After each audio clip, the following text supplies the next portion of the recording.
بسم اللہ الرحمن الرحیم الحمد للہ والصلاة والسلام علی رسول اللہ وعلی آلہ واصحابہ ومن والاه اما بعد فاعوذ باللہ من الشیطان الرجیم بسم اللہ الرحمن الرحیم۔ آج کے درس میں ہم بات کریں گے مراعات شعور الصغیر والخادم، بچوں اور اپنے خدام جو خدمت کرتے ہیں اپنے مزدوروں کے احساسات کا خیال رکھنا۔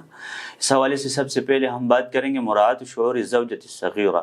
اگر آپ کی بیوی آپ سے عمر میں چھوٹی ہے تو التی ترید ان تلعب، اور وہ کھیلنا چاہتی ہے یا کوئی اور ایسے عمل جو بچوں کے ساتھ مناسب ہے، تو ان کے احساسات کا خیال کرنا، ان کے جذبات کو مجروح نہ کرنا۔ حث الاسلام کے للرجل علی حسن المعاشرہ، اسلام نے میاں بیوی دونوں کو حکم دیا ہے کہ وہ اچھے تعلقات، اچھے دوسرے کے ساتھ رہے، اچھی زندگی گزارے۔ وَلَنَا فِي رسول اللہ صلی اللہ علیہ وسلم اسوہ حسنہ، نبی علیہ السلام کی زندگی میں ہمارے لیے ایک قدوہ ہے، اسوہ ہے کہ ان کو ہم فالو کریں ان تمام امور میں، کہ پیغمبر علیہ السلام اپنے بیویوں کے لیے نرم تھے، ان کے ساتھ اچھا تعامل کرتا تھا۔ معاملۃ الزوجۃ بما يتناسب مع سنها واهتماماتها، بیوی کی عمر کے مطابق ان کے ساتھ تعامل کرنا اور شرعی ضوابط کے مطابق ان کے ساتھ معاملہ کرنا۔ عائشہ رضی اللہ تعالی عنہا کی حدیث ہے کہ انہوں نے کہا رأیت النبی صلی اللہ علیہ وسلم یسترنی بردائہ، پیغمبر صلی اللہ علیہ وسلم نے چادر سے میرے پردہ کرتا تھا۔ وَأَنَا أَنظُرُ إِلَى الْحَبْرِ يَلْعَبُونَ فِي الْمَسْجِدِ، اور میں مسجد میں ان لوگوں کو دیکھتا تھا جو مسجد میں کھیلتے تھے لوگ۔ حتی اکون انا التی اسأم فاقتروا قدر الجاریۃ الحدیث الحری، قال ابن حجر فی الحدیث حسن خلق مع اہلی۔ عائشہ رضی اللہ عنہا کہ اس حدیث میں حافظ ابن حجر نے کہا کہ اس میں نبی علیہ السلام کے اچھے اخلاق کے اوپر دلالت کرتی ہے یہ حدیث، کہ اپنی بیوی کے ساتھ کتنے اچھے اخلاق کا مظاہرہ کرتا تھا۔ وفضل عائشہ وعظیم محلها عندی، اور اس میں عائشہ رضی اللہ عنہا کی فضیلت بھی ہے، افضلیت بھی ہے، اور یہ ہے کہ وہ رسول اللہ علیہ السلام کے دل میں ان کے لیے کتنی جگہ ہے۔ اس کے بعد دوسرا مراعات شعور الخادم الصغیر الذی یحب اللعب، اگر آپ کا خادم چھوٹا ہے اور وہ کھیلنا پسند کرتے ہیں۔ نبی علیہ السلام کے خدام میں انس ابن مالک رضی اللہ عنہ، انس ابن مالک نے بچپن میں رسول اللہ صلی اللہ علیہ وسلم کی خدمت بھی کی تھی اور ان سے علم بھی حاصل کیا تھا۔ اس وجہ سے انس ابن مالک ان 7 محدثین میں ہے المکثرون من روایت الاثر، ابو ہریرہ یلیہ ابن عمر والبحر کالخدری وانس وجابر وزوجۃ النبی۔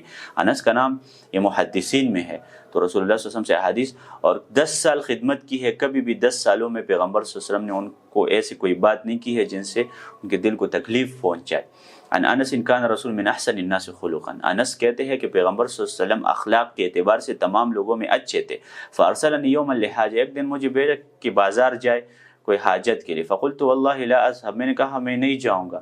وفی نفسی ان اذهب لما امر به نبی صلی اللہ علیہ وسلم، فخرجت، پھر میں نکل گیا، میں نے دل میں کہا کہ نہیں جاؤں گا۔ حتی امر علی صبیہ یلعبون فی السوق، میں ایک بچوں کے پاس گیا کہ وہ بازار میں کھیل رہے تھے۔ فاذا رسول اللہ قد قبض بقفی من ولد، نبی صلی اللہ علیہ وسلم نے مجھے گردن سے پیچھے پکڑ لیا۔ فنظرت الیہ وهو یضحک، میں نے جب دیکھا تو نبی علیہ السلام ہنس رہے تھے۔ فقال یا انس اذهبت حیث امرتک، اے انس جہاں پر میں نے آپ کو بھیجا تھا آپ گئے تھے؟ قال قلت نعم انا اذهب یا رسول اللہ، میں نے کہا ابھی میں جاؤں گا، ابھی تک تو نہیں گیا ہوں۔ قال واللہ لقد خدمته 9 سنین، میں نے پیغمبر کے 9 سال خدمت کی ہے۔ ما علمته قال لشيء لما فعلت، میں نے جب کوئی غلط کام کیا ہے تو کبھی نہیں کہا کہ آپ نے ایسا کیوں کیا ہے۔ وفی هذا دلال على مراعات الاسلام لحقوق الخادم، اس میں دیکھے کہ اسلام نے کتنا خیال رکھا ہے کہ اپنے خادموں کی فیلنگز کو کیسے طریقے سے کنسیڈر کرنا ہے، اس حدیث میں یہ بات ہے۔ مراعات شعور الخادم والطباخ، اسی طرح جو خادم ہے یا جو شخص آپ کے لیے کھانا بناتا ہے ان کے قال رسول اذا اتى احدكم خادم بطعام فان لم يجلسه معه، اگر خادم آپ کے پاس آتا ہے کھانا لے کے آتا ہے، اگر آپ ان کو اپنے ساتھ نہیں بٹھا سکتے ہیں تو ان کو ایک لقمہ کھلائے، 2 لقمے کھلائے، فإنه ولي علاج، ہوتی ہے ان کا علاج ہے۔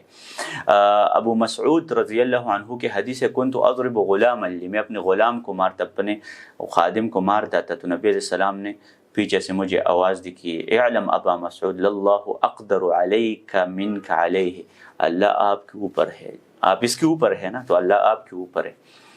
فالتفت فاذا هو رسول فقلت یا هو حر لوجه اللہ، پھر میں نے پیغمبر صلی اللہ علیہ وسلم سے کہا کہ یہ اللہ کے لیے آزاد ہے۔ اما لو لم تفعلوا لفحتک النار، اگر آپ ان کو آزاد نہ کرتے تو آپ کو آگ پہنچتی۔